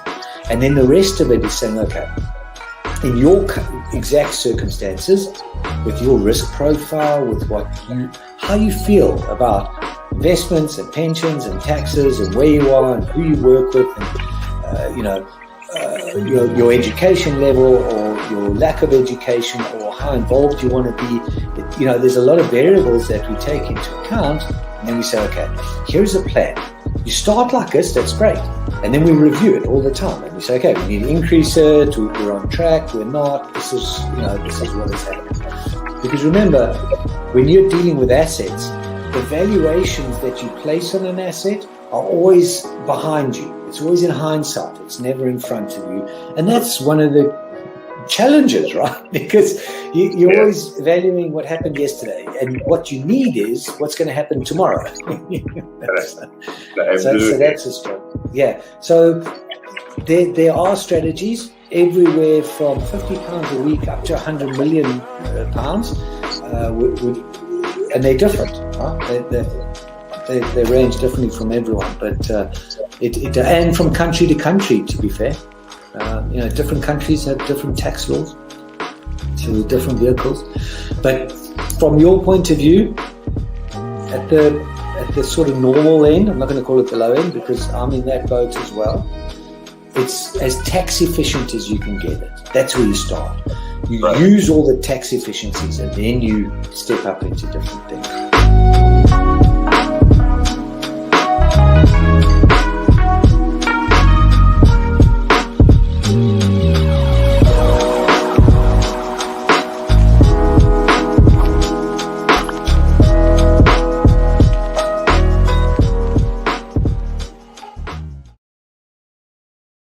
Welcome back to the Final Whistle, where we discuss all things football, transfer rumours, transfers that have already been done, and other footballing news. Now, after this last segment of the show, we're going to talk about our top 6 and our bottom 3. Now, this is quite a controversial one because not a lot of people get these right. Marat, you've done one before on your YouTube channel, and you like only 2 places off the whole thing being correct. So where do you stand on this? I was going to say, can I go last? You're gonna go last. I want to hear what you guys think first. Okay, cool. I can do that. Obviously, I'll put my one up first. Mine is this: City, cool. United, Chelsea, Arsenal, Tottenham, Aston Villa in that order. Wait, hold on. Arsenal 4th. Yes, I think Arsenal are going to get 4th.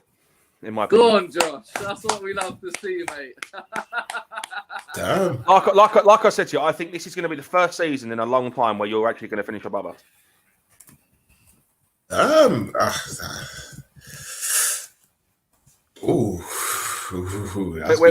Where are we on that? I mean, I'm not gonna lie. So we are. You need to explain why you've made them choices. Yeah. Can you tell us why you think City's gonna win the league?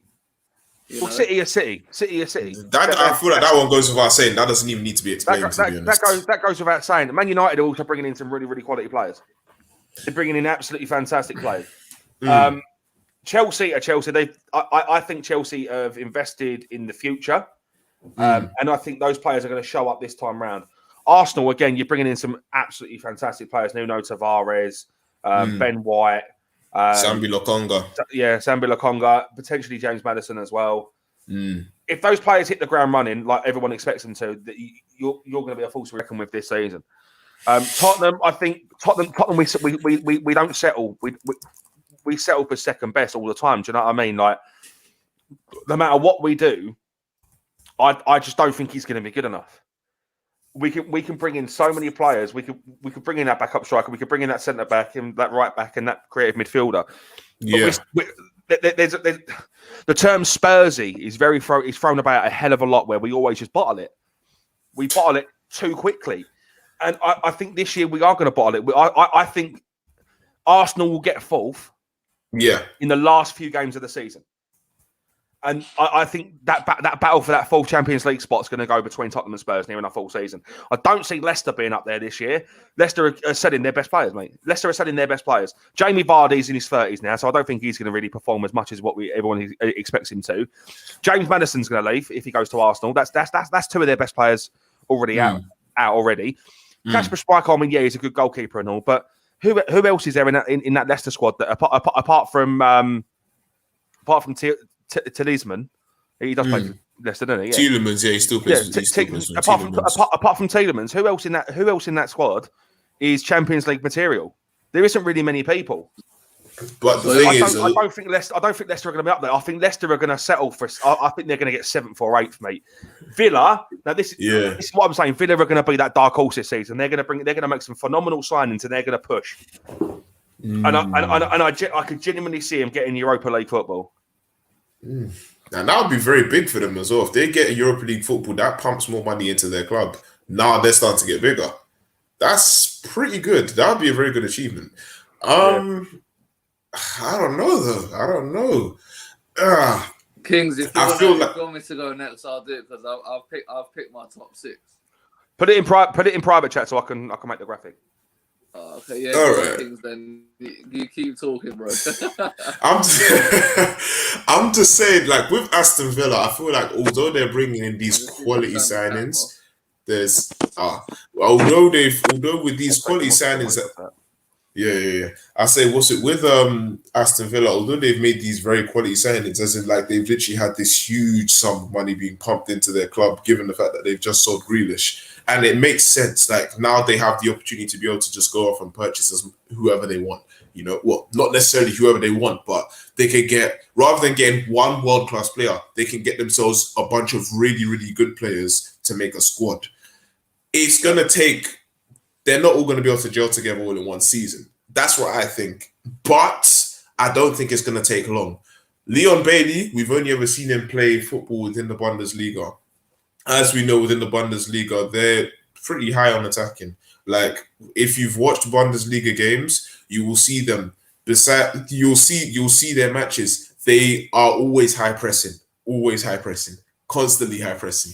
And I don't know if that's just because of the fact that I watched not Bayern Munich, Dortmund, but there's constant high press whenever it comes to German league games. So with Leon Bailey, I'm not too sure if it will take him too long to be able to adjust to the way the English style of football is, but I feel like he's going to need some time to be able to adjust, like find his footing on English soil. You know what I mean? Find his footing against English players, because one thing we know about English football, it's fast, it's high paced, very, very quick. Like things will continue, things are moving like at 100 miles per hour. So I feel like it will take him a minute to be able to adjust, but once he finds his tempo, once he finds his balance, once he finds his once he finds his tempo, he's going to be able to get straight into it. He's going to be able to just fly straight into it. He'll find his foot and you'll be able to move in properly. Interesting. But other than that, top six, I feel like I need to give him another season. They probably still need to sign another player as well, but I feel like I need to give them just one more season and I feel like they'll hit it. That's what I think. Okay. Marat, what do you think about my top six prediction? Could you put it back up, please? I can. Give me 2 seconds. Where are we? There it is. Boom. What do you think of that top six prediction?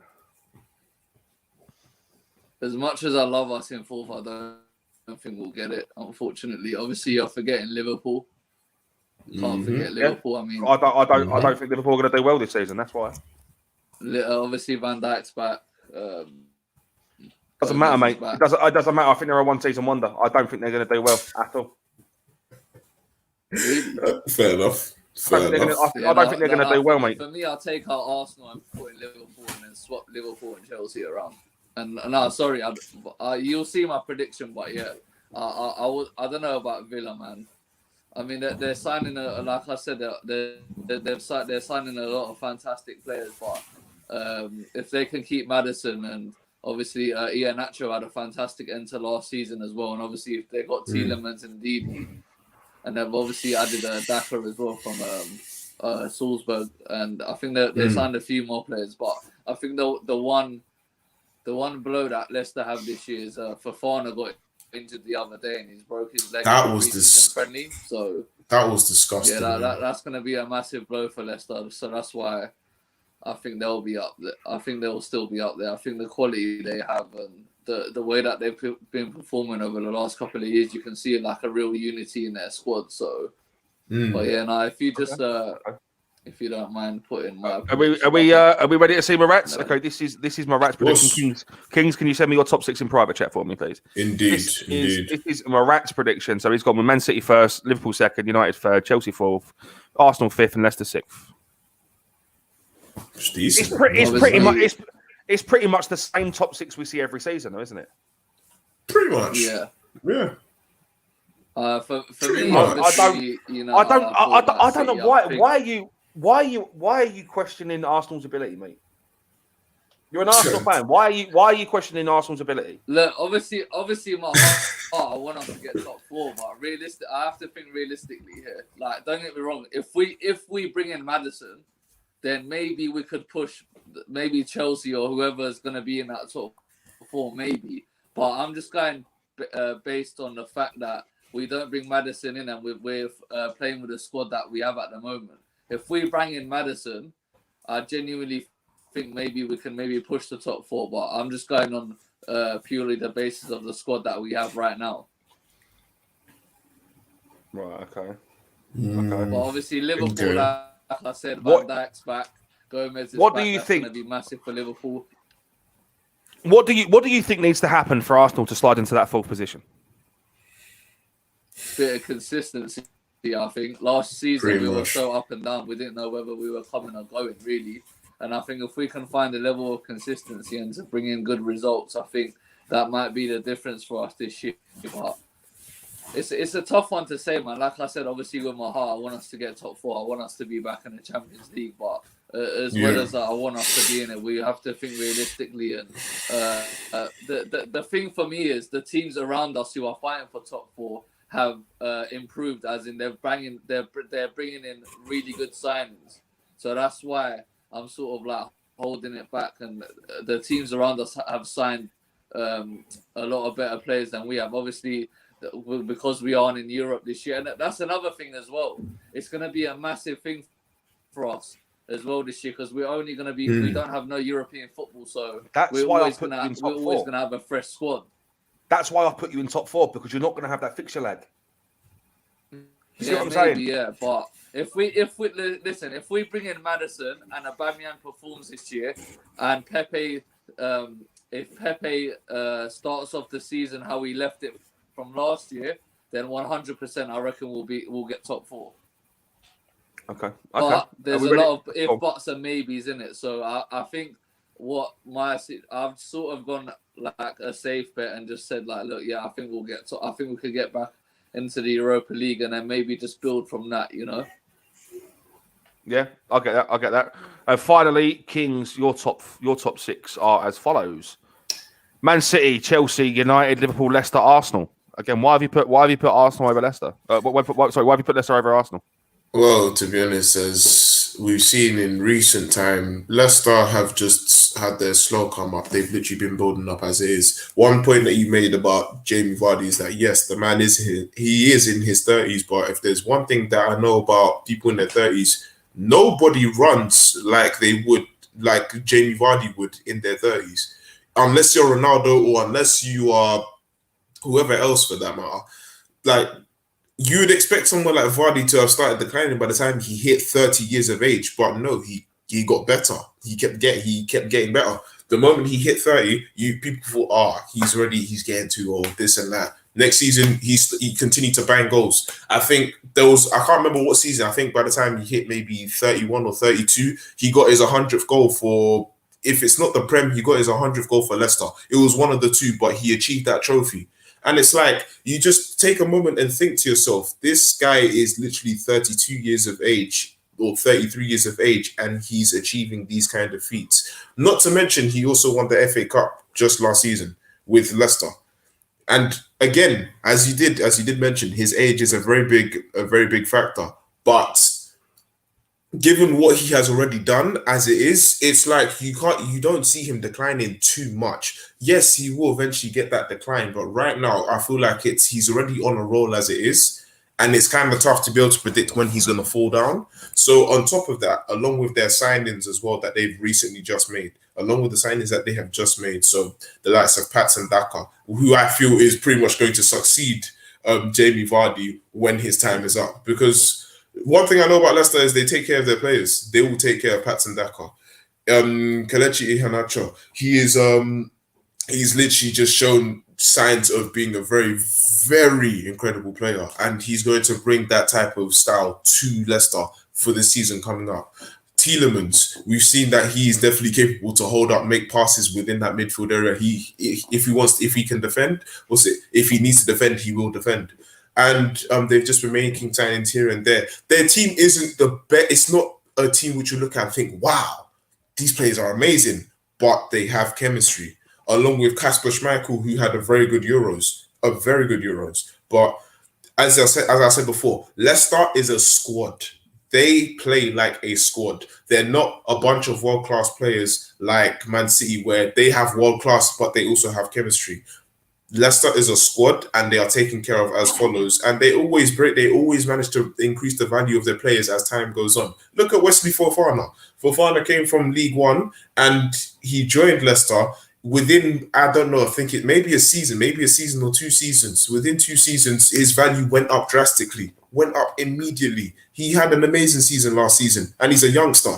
So for me, that's the reason why I've put Leicester above Arsenal. And another reason is also because of the fact that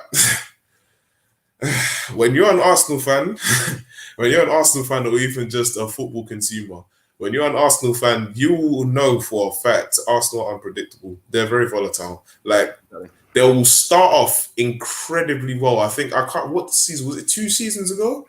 2 seasons or 3 seasons ago, they went on an unbeaten run from September all the way through to January. They went on an unbeaten run. They hadn't lost a game. They'd either won or draw, and they just kept going and going and going. And we started to think, damn, Arsenal's actually going to bring something. Like, we're actually getting somewhere. No. After that unbeaten run, we got tattered to smithereens, and we just continue to decline from that point onwards. Decline. We start seeing signs of, yes, maybe they're trying to do something, and then we start losing again.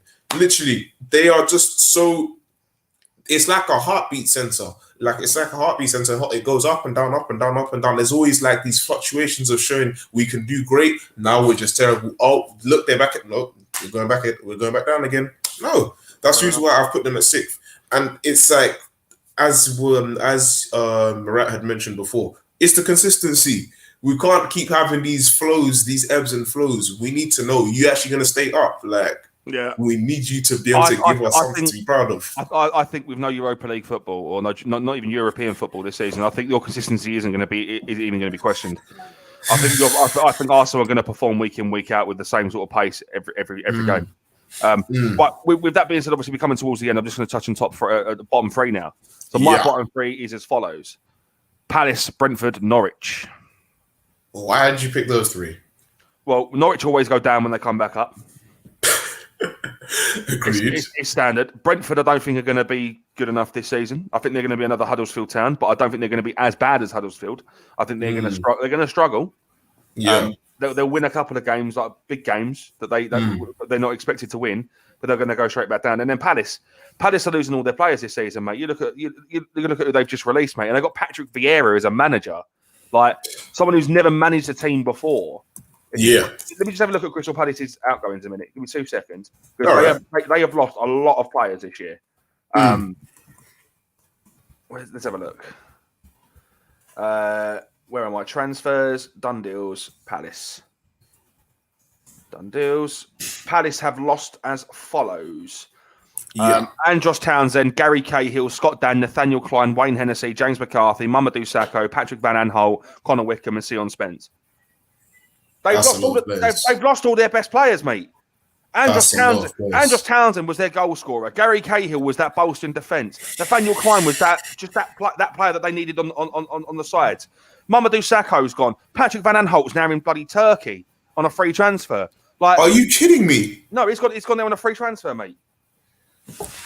Well, that's done. I don't know. How old is he? How old is Patrick Van Aanholt? I don't know. Let me find out for you. Patrick Van Aanholt's 30 years old and he plays for Galatasaray. There are so many teams. He went on a free. He went on a free to Turkey from Palace. Like, Palace just they're not gonna do anything. Nah. They sound terrible right now. And on top of that, Zaha is still there. Zaha's still there. Christian Benteke, I think, is still there as well. Yeah, Christian Benteke, he hasn't been the type of player that he was, let's say, 7 seasons ago. For how long now? He hasn't been that player. When he went to Liverpool, he died off. As soon as he went to Liverpool, that was it. Yeah. What team was it that he was at before he went to Liverpool? Was it Aston Villa? At Aston Villa, that guy was a bad boy. He was a serious bad boy. He could bang in goals in his sleep when he was playing for Aston Villa. I remember it was him. I think this is just me going from a FIFA perspective. But if for those of you that know, if you track back far enough, you remember Lukaku at West Brom and Benteke at Aston Villa were both the bad boys that couldn't be reckoned with if you played with those two. What's your bottom three? Who's going to go down? My bottom three. The thing is, I'm still actually choosing right now. I can say Brentford at 18th. And the reason I say Brentford at 18th is because although they have done a lot to be able to get to where they are now, their team either needs like a huge upgrade or I don't know. I feel like they're going to put all their faith in Ivan Toney, thinking that he's going to do exactly what he did in the Championship in the Prem. And one thing that people need to understand is that the Championship is not the Prem. Once you get to the Prem, you're trying to take a different slice of bacon. Like the Championship is not the Prem. Who's your 19th? 19th, I'd give it to Norwich because Norwich they're not a Prem team. They're not a Prem team. They have the capability to be able to make it into the Prem, but they are not a Prem team. Like, so then who goes down in that 20th position then? That 20th position, that's the difficult part for me. Like, I don't want to put Crystal Palace there because it's like I feel like they could try to hold on. They need to make some sort of signings. I don't know what they're gonna do, but I wouldn't put Crystal Palace 20th. I think. Oh, this is tough. This is very, very tough. Oh, I'm not quite sure for that 20th spot. I'm going to be very honest with you. I'm going to be very, very honest with you. I'm not too sure about that 20th spot because obviously you've got the mid-table. Leeds aren't going down. Leeds are going to hold that spot. They're going to stay where they are. Leeds are not going to go down there for the foreseeable. I don't see it. No way. No way. They are going to stay where they are. And with Calvin Phillips he's going to become that captain of that team. He will become the captain of that team. 100%. Yeah. He is literally, he shows signs of being a natural born leader if need be. I'll tell you what, another team I'm going to throw in that mix. Newcastle. Nah. If Saint Maximin goes, mate, like they've got no one. You say if he goes, so is there a possibility that he might leave? There's rumours and speculation, but whether he goes or not is a completely different story. See, now, if that was the case, if Saint Maximin actually had a team to leave to go to, then I would be like, okay, cool. Newcastle, goodbye. Because honestly, who is going to hold that team up to the standard of which that they would expect to play at? Yeah. They are a mid-table team. And honestly, I feel like Saint Maximin, it was good that he joined Newcastle. Now he's gained his footing as a Premier League player. Yeah. Now I feel like he's got to go somewhere else. I'm gonna make an adjustment to your bottom three, right? I want you to tell me what you think of this. So I'm gonna change your 18th for someone, right? Okay. Yep. And I want you to tell me what you think of this. And your 19th is going to change as well. All right. And then obviously your 20th. Your 20th is going to be Norwich. All right. Your 19th is going to be Brentford. And your 18th is going to be Watford. Oh. Okay, this is interesting. So the same three teams that come up are going to be the same three teams that go down. In that order. Yeah. It's a weird one, isn't it? It's one of those things. Yeah. You can't really put your finger on it. You can't. You look at, okay, the only person I can see actually saving Watford, if anything, is Ismaila Sarr. And Ismaila Sarr basically has to step up. That literally means he has to step up and tie up his boots and realize that he is the only one that is going to literally drive this team to play like you actually want to be. There's a player you're not mentioning who I think could be a massive influence on for tying up. Go on. João Pedro. Oh crap! I forgot about him. And he's a very quality player as well. I forgot about him. He was banging goals in, mate. Oh my word! And now that he's in the Prem, he's now gonna get a taste of what it's like to play in the big leagues.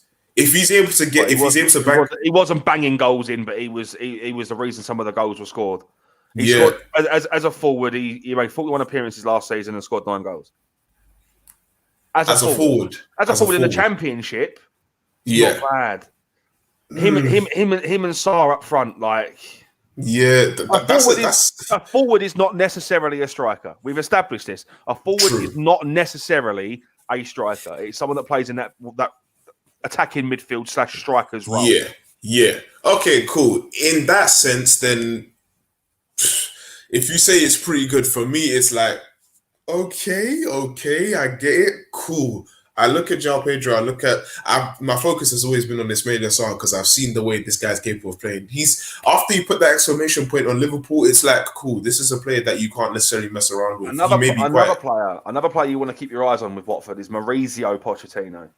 Pochettino. It's Maurizio Pochettino's son. Maurizio Pochettino. Mate, no, trust me, he went on loan to Watford last season and he worked wonders. All right then. Not on loan. He signed for Watford and worked wonders. So he's going to be one to watch out for in that Watford squad, 100%. Okay, now that you're giving me all of this information, now I'm able to make a decision here and say, right now, the way it's going to look like, it's going to be a fight between Crystal Palace and Watford to say, we're not going down, but Crystal Palace will also say, we're not going down neither. So it's going to be a battle it's going to be survival of the fittest. Providing Patrick Vieira stays in that squad, stays with Palace past Christmas. The thing is, I can see him being sacked off. I can see him being sacked. You really? He'd be the first. So? I reckon he could be the first manager sacked. Either him or Steve Bruce. One of those two are going to get sacked first. I don't know. I'd like to see how this is going to play out because it was a very peculiar signing. It was a very peculiar piece of news. Patrick Vieira joining Crystal Palace. I didn't expect weird. that. I found it weird. Yeah, I saw. I was like, Patrick Vieira. All right, I want to see how it works out. What's Patrick Vieira done since because I know he was at City, wasn't he, for a little while? Yeah. In some way, but I don't know what is he actually. Who's he actually managed? I don't think he's managed anyone, has he? To my knowledge, I don't remember. He managed Nice for 2 years. For 2 years. Yeah. And 2 years previous to that, he was managing New York City FC. Okay, fair enough. So he does have some managerial experience, even with Nice as well. You say he managed them for 2 years. That means he was also managing the likes of both Fofana and Saliba, both who are very, very class defenders as well. Keep that in mind. But that isn't English football. It is an English football, but he managed very decent players. That's the thing. He managed to be able to keep in mind as well. For a player like Vieira, in his time whilst he was playing, he was a defensive player. So one thing he could bring, what I think, and hear me out on this, what I think he could bring to Crystal Palace is defense. That's the one thing that I feel like, because defense will win. Defense can win championships. So I feel like he'll be able to bring some defense to Crystal Palace. And if he does that, then from there, they work forward. That's what I think. That's it. Well, we've come to the end of the show, and obviously what you just said there, Kings, completely destroys your narrative that midfielders are the best managers, but there we go. Right. Anyway, thank you very, very much for watching, guys. Thank you for everyone that's watching. Thank you for all the comments that you've left. Make sure you tune into the Final Whistle next week, where we broadcast from 11 a.m. until 1 p.m. every Saturday. The subject may change. We don't know yet. But for right now, we are sticking with those Saturdays, 11 until 1. Premier League season kicks off in 2 weeks. Oof, I cannot wait. I cannot wait. Gonna be a good one. Gonna be a good one, boys. Anyways, thank you very, very much for watching. My name's been Josh. I've been joined by Kings and Marat, who obviously Marat's having some technical difficulties, so we can't be with us right now. But thank you very much for watching, and we will see you next week. See you later.